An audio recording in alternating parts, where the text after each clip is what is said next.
శ్రీమద్భగవద్గీత సాంఖ్యయోగము ప్రస్తావనాంశములు. యుద్ధమునందు విముఖత ప్రదర్శించిన అర్జునునితో శ్రీకృష్ణుని సంవాదము, సాంఖ్యయోగ వివరణము, యుద్ధము చేయుటియందు క్షాత్రధర్మము, నిష్కామ కర్మయోగము యొక్క అర్థ వివరణ, స్థితప్రజ్ఞుని లక్షణములు. సాంఖ్యమనగా జ్ఞానం, ఆత్మానాత్మ వివేక రూపమైన విజ్ఞానం. ప్రకృతి అందుగల నశ్వరములైన అనాత్మతత్వములను త్యజించి పరమాత్మను గ్రహించుటే సాంఖ్యం యొక్క పరమార్థం. జ్ఞాన సంబంధమైన విషయములు తరచుగా వచ్చట వల్ల ఇది సాంఖ్యయోగమైంది. గురుజనులతో యుద్ధము అనుచితమని భావించిన అర్జునుడు కర్తవ్య నిర్వహణ యందు తన అసమర్థతను ప్రకటించి శ్రీకృష్ణుని శరణు వేడాడు. తన దుర్భర శోక నివృత్తికి ఉపాయము తెలుపమన్నాడు. అర్జునుని మానసిక స్థితిని గమనించిన కృష్ణ పరమాత్మ అర్జునుని యందు ధైర్యము నింపదలిచాడు. పరమాత్మ అర్జునునకు దివ్య ప్రబోధము చేయదలిచి ప్రథమముగా ఎవ్వరిని గూర్చి శోకింపతగదని తెలిపి నిత్యానిత్య వస్తు వివేచనము చేయుచు ఆత్మ యొక్క శాశ్వతత్వాన్ని ప్రతిపాదించాడు. సమస్త భోగములు, సుఖదుఖాది ద్వంద్వములు అనిత్యములు. విషయముల వలన ఏర్పడిన సుఖదుఖములను సమదృష్టితో చూడాలి, కానీ వాటిని లక్ష్యపెట్టకూడదు. ఆ విధముగానే సంయోగ వియోగములు కూడా అనిత్యములు. సత్తసత్తుల్లో సత్తనబడు ఆత్మ ఎన్నడూ చంపబడదు, అది నిర్వికారి. దేహం అనిత్యం, దేహి అనగా ఆత్మ నిత్యుడు. దేహ వియోగము తర్వాత కూడా ఉండేది ఆత్మయే. ఆత్మకు నాశము లేదు. పంచభూతములన్నవి ఆత్మను బాధించలేవు. జాతశ్చ హి ధ్రువో మృత్యు అన్నది దేహానికే గాని ఆత్మకు కాదు. ఆ కారణంగా ఆత్మ కొరకై శోకించట తగదని భగవానుడు నిర్దేశించాడు. క్షత్రియ ధర్మముననుసరించి కూడా అర్జునుడు బంధుమిత్రుల కొరకు దుఃఖించరాదని పలికి ధర్మబద్ధముగా కర్తవ్య నిర్వహణ చేసిన ఏ పాపము అంటదని భగవానుడు స్పష్టం చేశాడు. సమత్వ బుద్ధితో కూడిన నిష్కామ కర్మను స్థిర చిత్తముతో ఆచరించవలనని పలికి అర్జునుని కర్మయోగమునందు నిమగ్నుడవకము అని భగవానుడు ఆదేశించాడు. ఆత్మజ్ఞానము చేతనే విషయవాసనను తొలగించుకోవాలనని, విషయములందు ఆసక్తిని త్యజించి ఆత్మానుభవమును పొందవలనని పలికి అట్టి ఆత్మస్వరూపమును సాక్షాత్కరించుకున్న వారు అరుదుగా ఉంటారని భగవానుడు తెలియజెప్పాడు.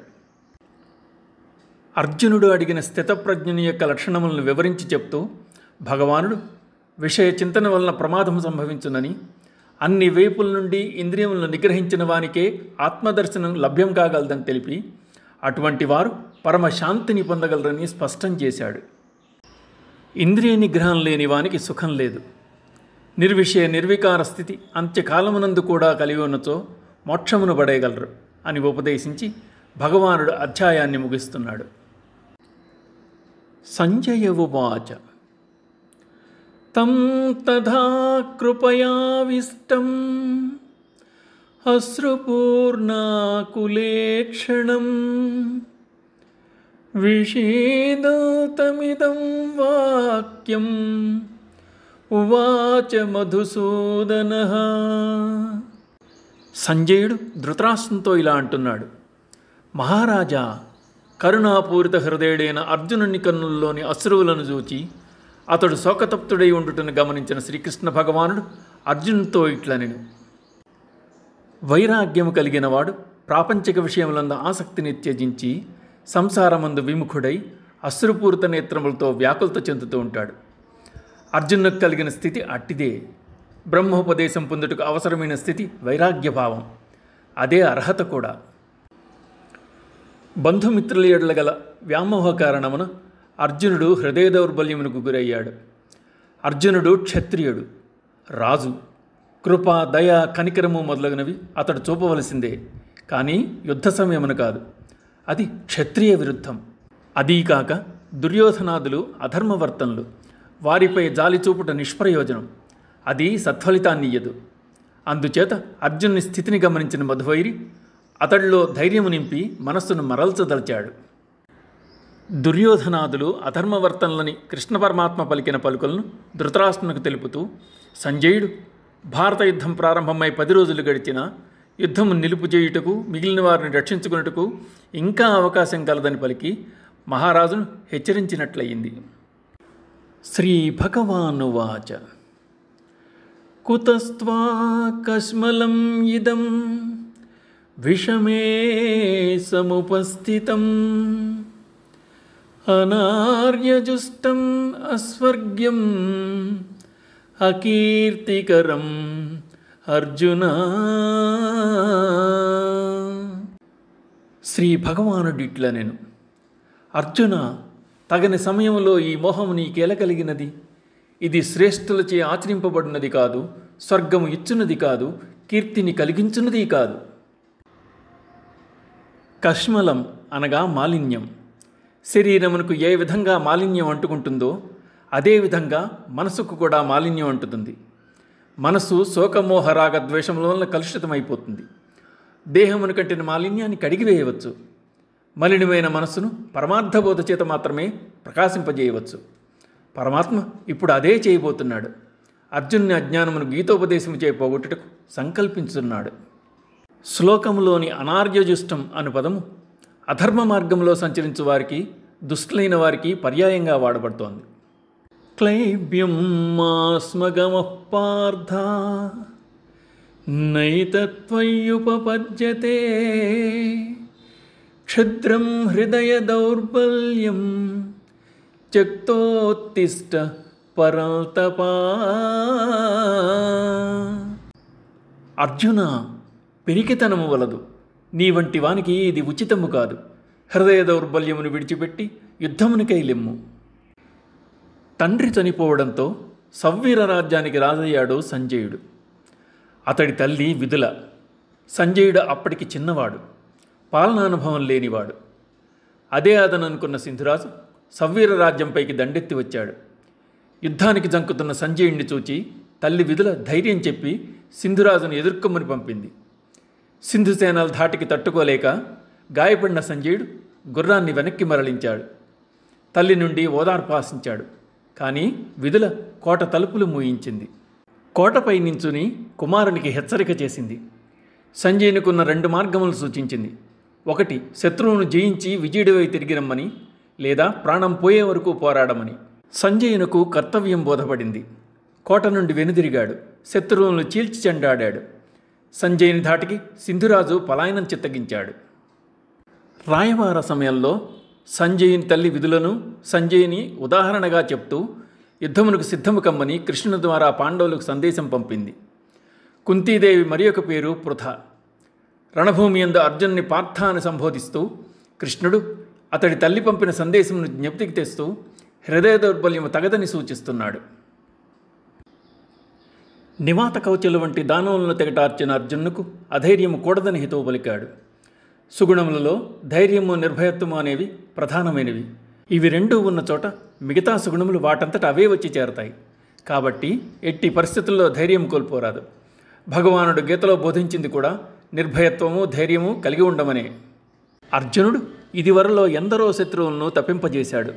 వారందరూ అతడికి బహిశత్రువులు కాగా శోక మోహ మనో దౌర్బల్యములు అతడి అంతఃశత్రువులు.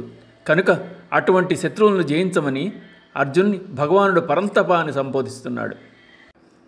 అర్జున ఉవాచ కథం భీష్మమహం సంఖ్యే ద్రోణో చ మధుసూదన ఇషుభిః ప్రతియోత్స్యామి పూజార్హౌ అరిసూదన. అర్జునుడు భగవానునితో ఇలా అంటున్నాడు.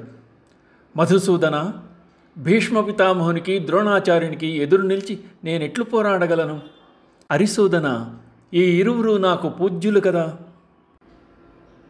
మధు అను రాక్షసుని సంహరించడం చేత శ్రీకృష్ణ భగవాన్ని మధుసూదనుడంటారు. శత్రువులను నిర్జించిన వాడు కనుక అరిసూదనుడయ్యాడు. అరిసూదన అని సంబోధిస్తూ భీష్మద్రోణులు శత్రువులు కారు కదా, మరి వారితో యుద్ధం ఎట్లు చేయగలను అని అర్జునుడు ప్రశ్నిస్తున్నాడు. భీష్మ పితామహుని యందు, ద్రోణాచార్యుని యందు అర్జునుని గల భక్తి ప్రపత్తులు ఈ శ్లోకంలో చెప్పబడుతున్నాయి. గురువులు, పెద్దలు అయిన వారిని చులకన చేసి మాట్లాడటమే మహాపాపం. అటువంటప్పుడు వారిపై బాణప్రయోగం ఎట్లా చేయగలను? వారిని ఎట్లు బాధింపగలను అని అర్జునుడు తలపోస్తున్నాడు. వారిద్దరూ దుర్యోధనుని తరఫున యుద్ధమునకు వచ్చిన వారే కావచ్చు. అయినా అర్జున్యందు వారి ఎడల ఇనుమడించిన గౌరవం భక్తిభావం వ్యక్తమవుతున్నాయి. అంతకు ముందు కూడా ఉత్తర గోగ్రహణ సమయంలో విరాటరాజునకు సహాయంగా భీష్మద్రోణులతో అర్జునుడు యుద్ధం చేయవలసి వచ్చింది. కానీ అప్పుడు అర్జునుని ధ్యేయం గోవుల్ని కాపాడటమే, భీష్మద్రోణులు మరియు ధార్తరాష్ట్రం చంపడం కాదు. అయితే ఇప్పటి పరిస్థితి వేరు. ఇప్పటి పరిస్థితి అందుకు పూర్తిగా భిన్నం. యుద్ధం అనివార్యం. అవతలివాడు పితామహుడైనా గురువైనా ఎంతటి వాడైనా చంపాలి లేక చావాలి. ఆ కారణంగా అర్జునుడు తీవ్ర మనస్తాపానికి గురయ్యాడు. గురూణ హత్వా హి మహానుభావాన్ శ్రేయో భోక్తుం భైక్ష్యమపీహ లోకే హత్వార్థకామాంస్తు గురూనిహైవ భుంజీయ భోగాన్ రుధిర ప్రదిగ్ధాన్. మహానుభావులైన ఈ గురుజనులను చంపక బిచ్చమెత్తుకుని అయినను ఈ లోకమును జీవించుట మేలు. ఎందుకంటే గురుజనులను చంపినచో రక్తసిక్తములైన రాజ్య సంపదను భోగములను మాత్రమే కదా నేను అనుభవించవలసింది. భిక్షాటన చేయుట, భిక్షాన్నం భుజించుట క్షత్రియులకు నింద్యం. అయితే గురువులను పెద్దలను వధించి రాజ్యభోగములు అనుభవించుట కంటే నిషిద్ధమైనను భిక్షమెత్తుకుని జీవించుట మేలు అని చెబుతూ, గురుజనులను చంపిన వారి రక్తపు కూడి తినవలేను కదా, అది కూడా శ్రేయస్కరము కాదు అని అర్జునుడు తన మనసునున్న భావాన్ని నిర్మోహమాటంగా శ్రీకృష్ణునికి తెలియపరిచాడు. నచైతద్విద్మః కతరన్నో గరీయో యద్వా జయేమ యది వా నో జయేయుః యానేవ హత్వా న జిజీవిషామః తేవ స్థితాః ప్రముఖే ధార్తరాష్ట్రాః. యుద్ధము చేయుట శ్రేయమా లేక చేయకుండుటయా? మనల్ని వారు జయింతురా లేక మనము వారిని జయింతుమా అన్నది కూడా తెలియదు. మనకు ఆప్తులైన ధృతరాష్ట్రపుత్రులు మనల్ని ఎదిరించి పోరాడడానికి సిద్ధమయ్యారు. వారిని హతమొందించి జీవించుటకును నేను ఇష్టపడను. క్షత్రియ ధర్మమా లేక కులనాశమా? తనకేది శ్రేయస్కరమో నిర్ణయించుకోలేని పరిస్థితిని అర్జునుడు వ్యక్తం చేస్తున్నాడు. కార్పణ్యదోషోపహత స్వభావః పృచ్ఛామి త్వాం ధర్మ సమ్మూఢచేతాః యత్శ్రేయః స్యాన్నిశ్చితం బ్రూహి తన్మే శిష్యస్తేహం శాధి మాం త్వాం ప్రపన్నం. పిరికితనమునకు లోనై నా స్వభావమును కోల్పోయి ఉన్నాను. ధర్మాధర్మ విచక్షణ చేయలేక నా కర్తవ్యమును నిర్ణయించుకోలేకున్నాను. నాకు ఏది శ్రేయస్కరమో తెలుపుము. నేను నీకు శిష్యుడను, శరణాగతుడను. అర్జునునిది ఒక దైన్యస్థితి. కరుణతో కూడిన హృదయ దౌర్బల్యం శోకరూపం దాల్చింది.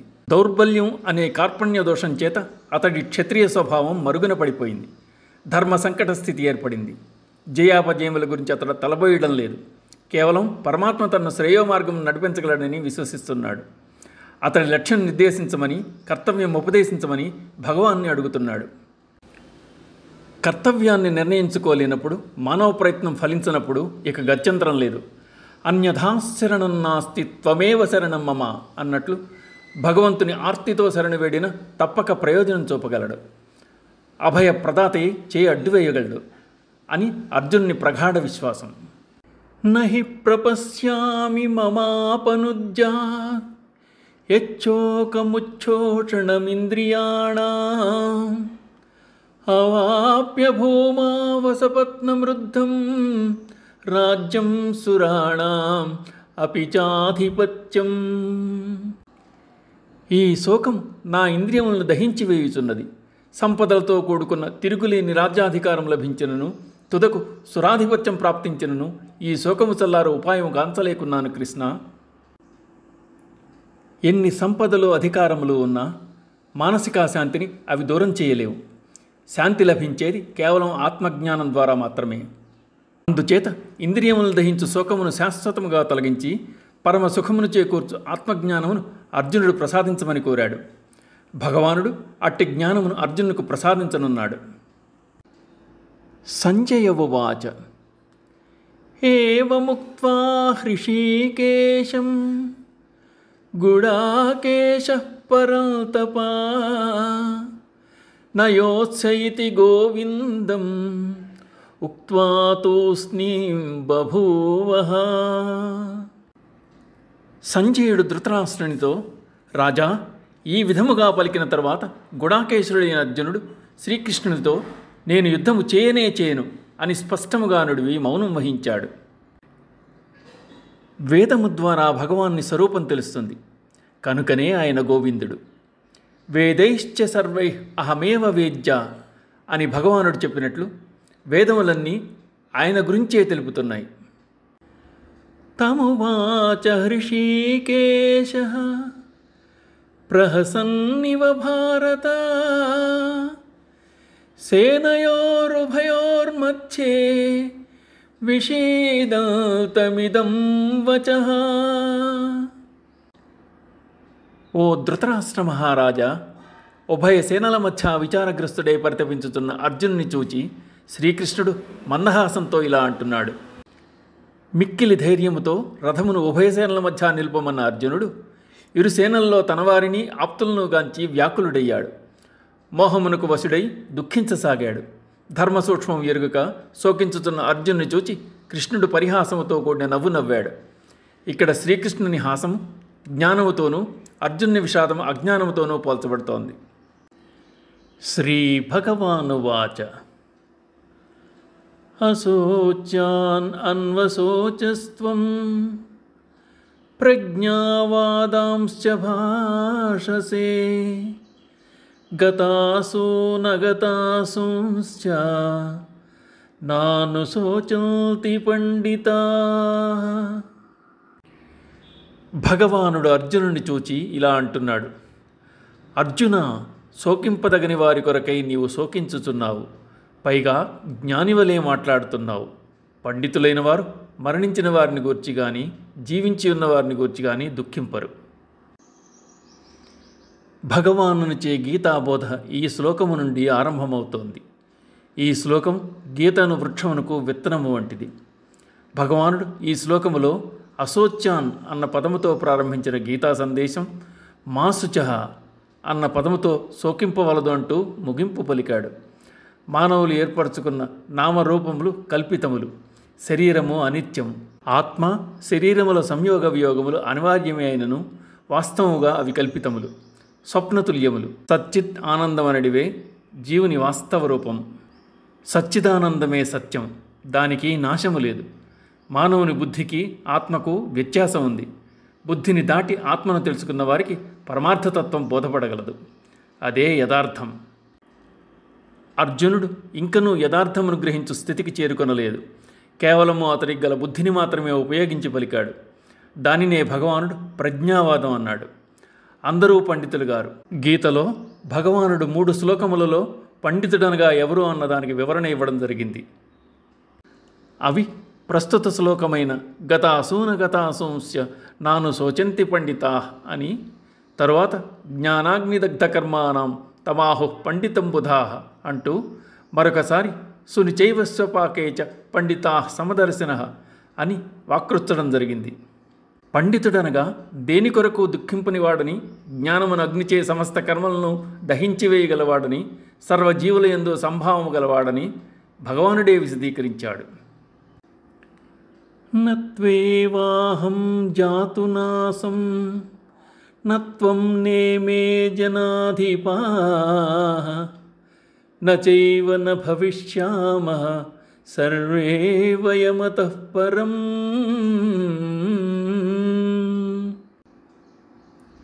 నీవు గాని నేను గాని ఈ రాజులు కానీ ఉండని కాలమే లేదు, మున్ముందు కూడా ఉండము అను మాటయే లేదు.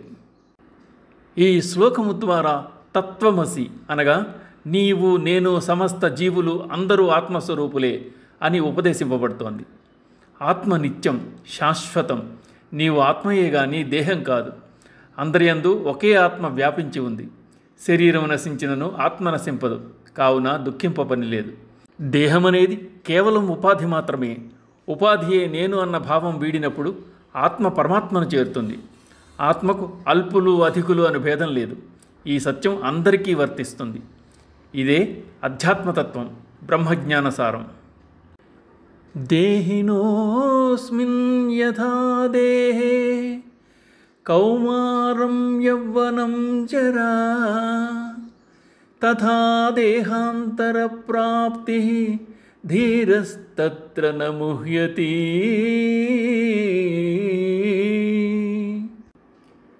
జీవాత్మకు దేహమునందు కౌమారము, యవ్వనము, వార్ధక్యము ఉన్నట్లే మరి యొక్క దేహప్రాప్తి కూడా కలదు. ఈ విషయమును ధీరుడైన వాడు మోహమునందడు. జీవాత్మకు బాల్యము, యవ్వనము, వృద్ధాప్యము, దేహాంతర ప్రాప్తి అను 4 అవస్థలు కలవని, కర్మదోషమున్నంత వరకు ఈ 4 అవస్థలు చక్రం వలె పరిభ్రమించుచుండునని, కర్మదోషము తీరిపో వరకు ఇవి సంభవించుచుండునని, కర్మ సంచితము తీరిన తదుపరి ఈ చక్రభ్రమణం ఆగిపోవునని, అదియే మోక్షప్రాప్తి అని భగవానుడు చెప్తున్నాడు. శ్లోకములో దేహి అని చెప్పబడినందున ఈ అవస్థలు దేహమునికే గాని ఆత్మకు కావని స్పష్టమవుతోంది. ఇది తెలిసిన వారు దేహాంతర ప్రాప్తి సంభవించినప్పుడు పట్టించుకోరు. మరొక్క మాట, దేహాంతర ప్రాప్తి అనేది సామాన్యులకే గాని కర్మరాహిత్యమునొందిన జ్ఞానులకు కాదు. ముందు చెప్పిన 4 అవస్థలు దేహమునందున్న ఆత్మకు అజ్ఞానవశమున ఆరోపింపబడుతున్నాయి. కానీ వాస్తవముగా ఆత్మకు శరీరముతో ఎట్టి సంబంధము లేదు. మాత్రా స్పర్శాస్తు కౌంతేయ శీతోష్ణ సుఖ దుఃఖదా ఆగమాపాయిన అనిత్యా తాం తితిక్ష్వస్వ భారత. విషయేంద్రియ సంయోగం వలన శీతోష్ణ సుఖదుఖములు కలుగుతున్నాయి. అవి ఉత్పత్తి వినాశములు, అనిత్యములు కనుక అర్జున వాటిని పట్టించుకొనకు. అజ్ఞానులు ప్రకృతి సంబంధం లేని శీతోష్ణ సుఖదుఖములను సత్యములనుకుని వ్యధనందుతున్నారు. విషయేంద్రియముల వల్ల కలిగినది దుఃఖమిశ్ర సుఖము. దుఃఖము సుఖము వెంబడి కాచుకునే ఉంటుంది. కనుక వచ్చిపోవు వాటి యొల్ల ఆసక్తి, మమకారము కలిగి ఉండకూడదు. సుఖదుఖములు వెంటపడివాడు సంసార సాగరమును చిక్కుకొనగలడు. అందుచేత క్షణికములైన సుఖములకై పాకులాడక శాశ్వతమైన వాటి కొరకై యత్నించవలెను. యం హి వ్యథయంత్యేతే పురుషం పురుషర్షభ సమదుఃఖసుఖం ధీరం సోమృతత్వాయ కల్పతే. అర్జున, ధీరుడైన వాడు సుఖదుఖములను సమముగా చూచును. అట్టి వానిని విషయేంద్రియ సంయోగములు చెలింపజేయజాలవు. అతడే మోక్షం పొందుటకు అర్హుడు. శీతోష్ణములు, సుఖదుఖములు, రాగద్వేషములు, హర్షశోకములు, అనుకూల ప్రతికూలములు మొదలగునవి ద్వంద్వములు. విషయములు ఇంద్రియములతో సంయోగము చెందినప్పుడు ఏర్పడినవి. అవి అనిత్యములు, అశాశ్వతములు. సుఖదుఖములు యందు సమభావం కలిగి ఉన్నవాడు, ఇంద్రియములను జయించినవాడు, దుఃఖమునేగాక సుఖమును కూడా మనోవికారముగా చూచువాడు పురుషశ్రేష్ఠుడు లేక ధీరుడు అనబడును. అమృతత్వము అనగా మృతత్వము లేనిది. అమృతత్వమును పొందినవాడు మరల జన్మింపడు. అదే మోక్షం. మోక్షము సాధించుటకు భేదభావములు లేవు. ముందు పేర్కొనబడిన గుణములు కలిగిన ధీరులందరూ అర్హులే. నా సతో విద్యతే భావో నా భావో విద్యతే సతః ఉభయోరపి దృష్టోంతః త్వనయోస్తత్వదర్శిభిః. అసత్ అనుదానికి ఉనికి లేదు, సత్ అనుదానికి లేమి లేదు. ఈ రెండింటి యొక్క వాస్తవ స్వరూపమును తత్వజ్ఞాని అయిన వాడే తెలుసుకొనును. కంటితో చూచే ఈ బాహ్య ప్రపంచమంతా ఏదో ఒకనాడు నశించిపోతుంది. అటువంటి దానికి ఉనికి ఏది? ఒకవేళ అటువంటి ఉనికి ఉన్నదని అనుకున్నా అది ఎండమావి లాంటిది. కానీ ఆత్మ అనేది సత్యం. ఇట్టి యథార్థ స్థితి కేవలం జ్ఞానులకు మాత్రమే గ్రహించవీలు. తత్వవాదిభి అనగా తత్వము చెప్పేవానికన్నా తత్వదర్శిభి తత్వాన్ని ప్రత్యక్షంగా వీక్షించిన వాడే జ్ఞాని. బ్రహ్మ సత్యం, జగన్మిథ్య అన్నది యథార్థం. అందుచేత ఉన్న ఆత్మను లేదా భగవంతుని లేదనుట, లేని జగత్తును ఉన్నదనుట రెండూ దోషములే. అవినాశితు తద్విద్ధి హేన సర్వం ఇదం తతం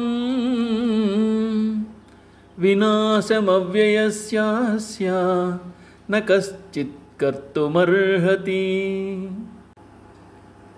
నాశరహితమైన పరమాత్మతత్వం జగత్తంతను వ్యాపించి ఉన్నదని తెలుసుకునము. శాశ్వతమైన అట్టి దానిని ఎవ్వరూ నశింపజేయజాలరు. ఈ సంపూర్ణ జగత్తు పరమాత్మతత్వంతో నిండి ఉంది. ఆ పరమాత్మతత్వం నశింపనిది. జీవులలో ఉన్న ఆత్మ సర్వత్రా వ్యాపించి ఉన్న భగవత్ స్వరూపమే. అందుచేత అన్ని ప్రాణుల యందు దయా కరుణ కలిగి ఉండి మనలో ఉన్నది భగవంతునిలో భాగమైన ఆత్మయే కనుక సన్మార్గమును ప్రవర్తించవలనని చెప్పబడుతోంది. ఆతవాత ఇమే దేహా నిత్యస్యోక్తా శరీరిణః అనాశినో ప్రమేయస్య తస్మాదుజ్జస్స భారత. ఈ శరీరములన్నీ నశించునవే, కానీ జీవాత్మ నాశము లేనిది, నిత్యమైనది. ఈ విషయం తెలుసుకుని యుద్ధం అనరింపు. దేహమునకు దేహికి, శరీరమునకు శరీరికి గల భేదం విపులంగా చెప్పబడింది. దేహము లేక శరీరము అనేది పంచభూతములతో కూడిన భౌతిక పదార్థం. దేహి అన్నా శరీరి అన్నా అట్టి భౌతిక పదార్థమును వ్యాపించిన ఆత్మ. పరమాత్మ స్వరూపమైన ఆత్మ నశించు స్వభావం గల దేహం ధరించి ఉన్నది. సమస్త శరీరములందున్న ఆత్మ అజ్ఞాన కారణమున వేర్వేరు శరీరములందు వేర్వేరుగా ఉన్నట్లు తోచును. కానీ అన్నింటి యందునూ ఉన్నది ఒకే ఒక్క చైతన్యతత్వం. యయేనం వేత్తి హంతారం యశ్చైనం మన్యతే హతం ఉభౌ తౌ న విజానీతో నాయం హంతి న హన్యతే.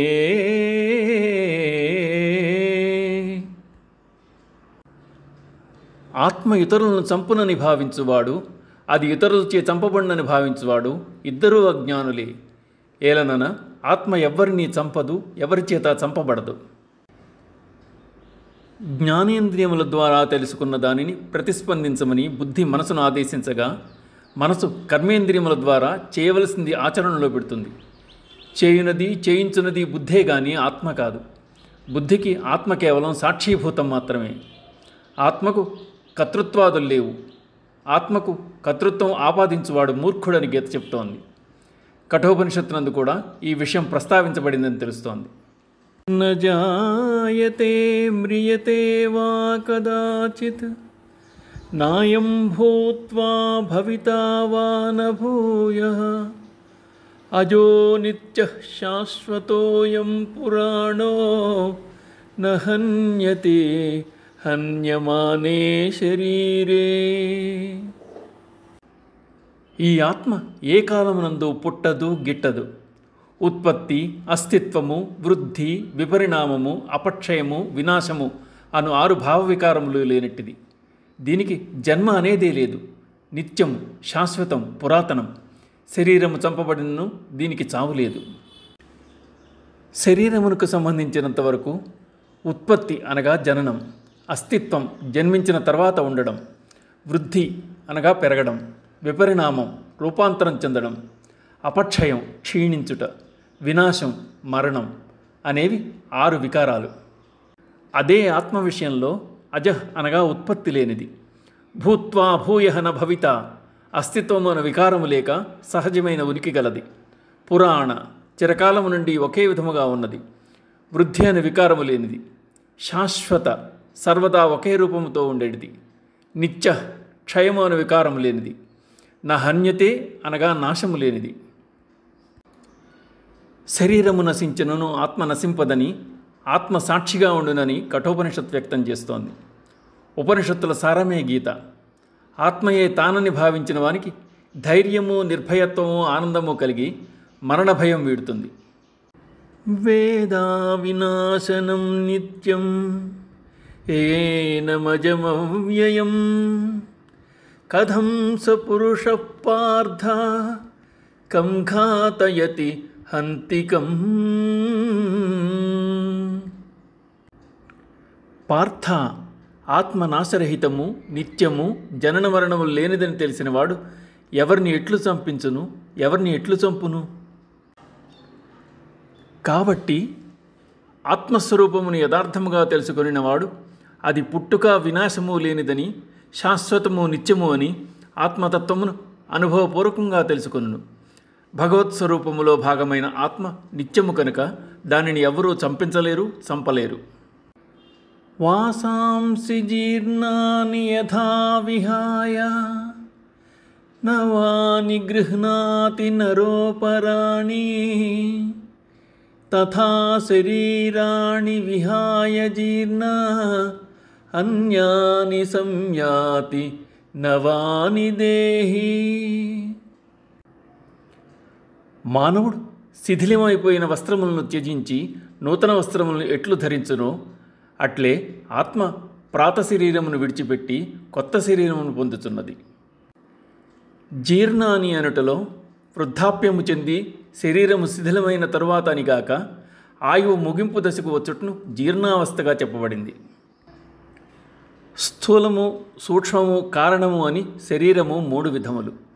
జీవాత్మ ఒక శరీరం వదిలి వేరొక శరీరము చేరినప్పుడు వారి వారి కర్మలను స్వభావమును అనుసరించి సూక్ష్మ రూపము, ప్రస్తుత శరీరమును వదిలి తదనుగుణ రూపమైన స్థూల రూపమును ప్రవేశించును.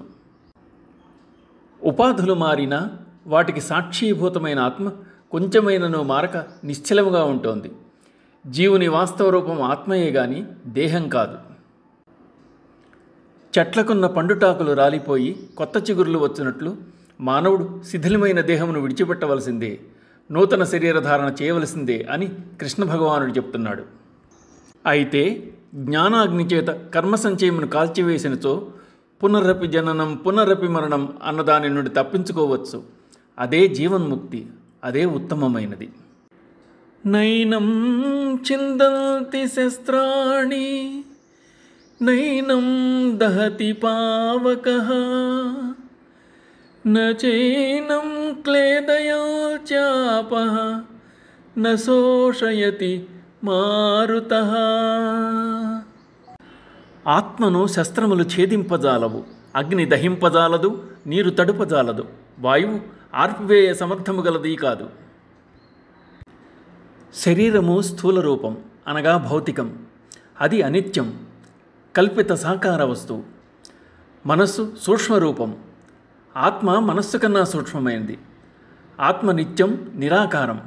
అందువలన పృథ్వీతత్వం గల శస్త్రాదులు, పంచభూతములైన నింగి, నేల, నిప్పు, నీరు, గాలి మొదలైనవి స్థూల రూపమునే బాధించగలవు గాని సూక్ష్మరూపములైన వాటిని కాదు.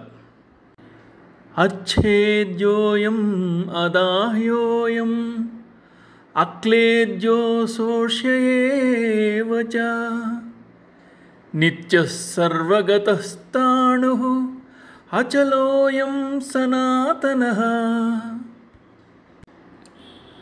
ఆత్మ ఛేదించుటకు, దహించుటకు, తడుపుటకు, శోషింపజేయుటకు సాధ్యము కానిది. ఆత్మ నిత్యం, అచలం, సర్వవ్యాపి, స్థాణు, సనాతనం. ఆత్మ నాశము లేనిదని చెప్తూ భగవానుడు ఆత్మతత్వమును తిరిగి ప్రతిపాదించుతున్నాడు. ప్రపంచంలోని పంచభూతాత్మకమైన వస్తువులన్నీ కాలమునకు లోబడి ఉన్నాయి.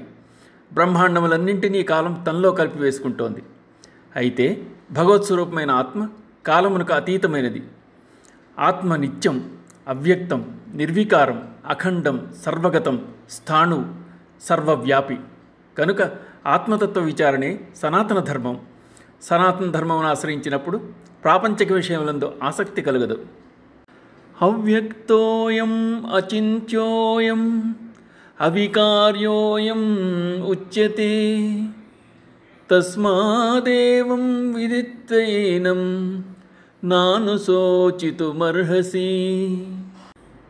అర్జున, ఆత్మ అవ్యక్తమైనదని, మనసుకు అందనిదని, వికారములు లేనిదని తెలుసుకున్న నీవు దీని కొరకై శోకించతగదు. ఆత్మ అవ్యక్త అనగా మాంసనేత్రములకు కనిపించదు. అచింత్య అనగా మనసుతో చేసేది ఆలోచనకు అందనిది. దృశ్య పదార్థముల వలె షడ్వికారములకు అనగా పుట్టుట, పెరుగుట అను వాటికి లోనుగానిది. ఆత్మ చూచడి పదార్థం కాదు, దృగ్గోచరం, దృగ్రూపం. స్వస్వరూపం గురించి అవగాహన లేక తానే దేహము, తానే మనస్సు అని భావించు జీవుని దుఃఖము వెంబడిస్తూ ఉంటుంది. ఆత్మయే తానని భావించువానికి దుఃఖమునకు ఆస్కారం లేదు. అదే శోకరాహిత్యం. అథ చైనం నిత్యజాతం నిత్యం వా మన్యసే మృతం తథాపి త్వం మహాబాహో నైవం శోచితుమర్హసి. అర్జున, ఒకవేళ ఆత్మకు జనన మరణములు గలవని నీవు భావించినప్పటికీ దాని కొరకై నీవు శోకింపదగదు. శ్రీకృష్ణుడు అర్జునుని మహాబాహో అని సంబోధించడంలో నీ మానసిక వ్యధను నీకున్న బాహుబలం దూరం చేయలేకపోతోంది. నీ శోకము మాన్పాలంటే అధ్యాత్మ జ్ఞానం అవసరం. అటువంటి జ్ఞానం పొందుటకు ప్రయత్నించుము అంటున్నాడు భగవానుడు. శరీర సంయోగం ఏర్పడినప్పుడు ఆత్మ జన్మించునని, శరీర వియోగం సంభవించినప్పుడు ఆత్మ మరణించునని భావించినను శోకింపదగదు. జాతస్య హి ధ్రువోన్మృత్యుః ధ్రువం జన్మ మృతస్య చ తస్మాదపరిహార్యేర్థే నత్వం శోచితుం న అర్హసి. పుట్టిన వానికి మరణము తప్పదు, మరణించిన వానికి జన్మము తప్పదు. అపరిహార్యము లేని ఈ విషయములందు శోకింపదగదు. జన్మించిన వాడు మరణించక తప్పదు. అయితే మరణించిన ప్రతి ప్రాణి మరల జన్మించునని చెప్పలేము. కర్మ సంచయం తీరే వరకు ఈ భ్రమణం తప్పదు. అప్పటి వరకు పుట్టుట గిట్టుట అనేవి తప్పింప శక్యముగానివి. జీవునకు ఆత్మజ్ఞానం కలిగి చేసిన దోషముల నివారణ అయి క్షయమైన పిదప జీవన్ముక్తుడవుతాడు. ముక్తుడైన వానికి పునర్జన్మ లేదు. అయితే ఆత్మ వేరు. ఆత్మకు జన్మమరణములు లేనే లేవు. అవ్యక్తాదీని భూతాని వ్యక్తమధ్యాని భారత అవ్యక్త నిధనాన్యేవ తత్ర కా పరిదేవనా.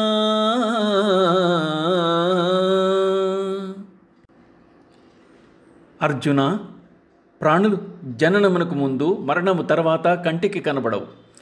కేవలము జనన మరణ మధ్యకాలమున మాత్రమే అవి ప్రకటితములు లేక వ్యక్తములు. ఇటువంటి స్థితిలో వాటి కొరకై దుఃఖించుట అవివేకం, నిష్ప్రయోజనం. జీవుల పుట్టుకకు పూర్వము మరణించిన పిదప దేహముతో సంబంధం ఉండదు. ముందు వెనక లేనిది మధ్యలో ఉన్నదనుట భ్రాంతి, మిథ్య. అది స్వప్న సదృశం అనడంలో సందేహం లేదు. అందుచేత మధ్యకాలంలో కనబడే దీని కొరకు విచారించుట అవివేకం. ఏది మొదట లేదో చివరను ఉండదో అది మధ్యలో కనిపించినను లేనిదే అవుతుందని శంకరాచార్యుల వారు సిద్ధాంతీకరించినట్లుగా తెలియవస్తోంది. నీచే స్వజనులుగా భావింపబడు వారందరూ నీవారు కాదు, నీవు వారివాడవు కాదు. మరి ఈ విషయమును శోకమెందుకు అని మహాభారతంలో స్త్రీ పర్వం నందు విదురుడు కూడా పలికినట్లుగా చెప్పబడింది.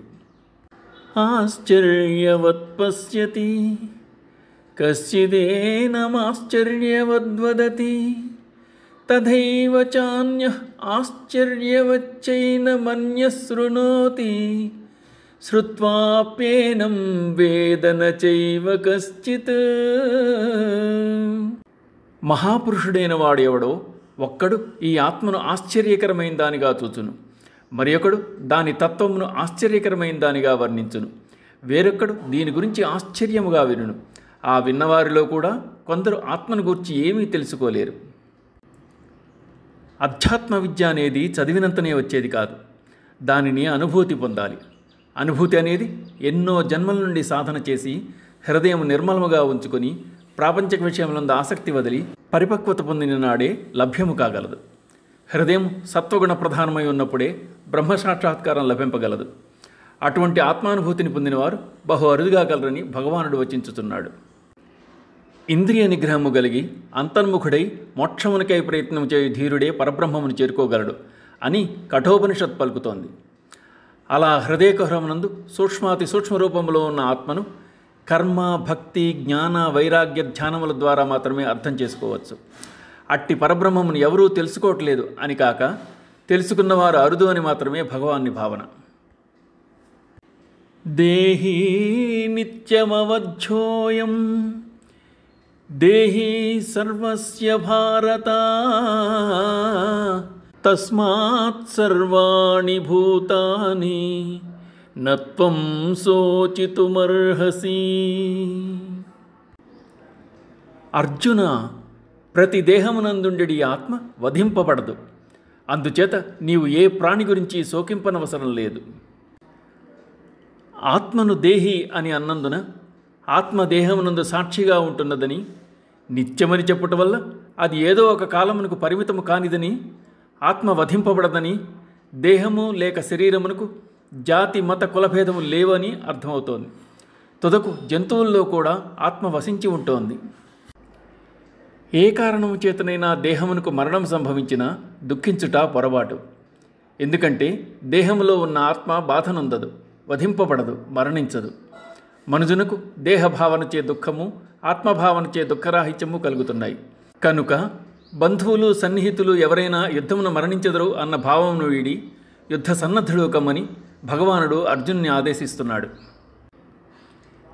ఇంతవరకు సాంఖ్యయోగం ప్రకారం ఆత్మ యొక్క నిత్యతత్వం బోధింపబడింది. ఇక నుండి క్షత్రియ ధర్మం అనుసరించి కూడా దుఃఖించవలదని భగవానుడు అర్జున్ని ఆదేశిస్తున్నాడు. ఓం నమో భగవతే వాసుదేవాయ. శ్రీమద్భగవద్గీత.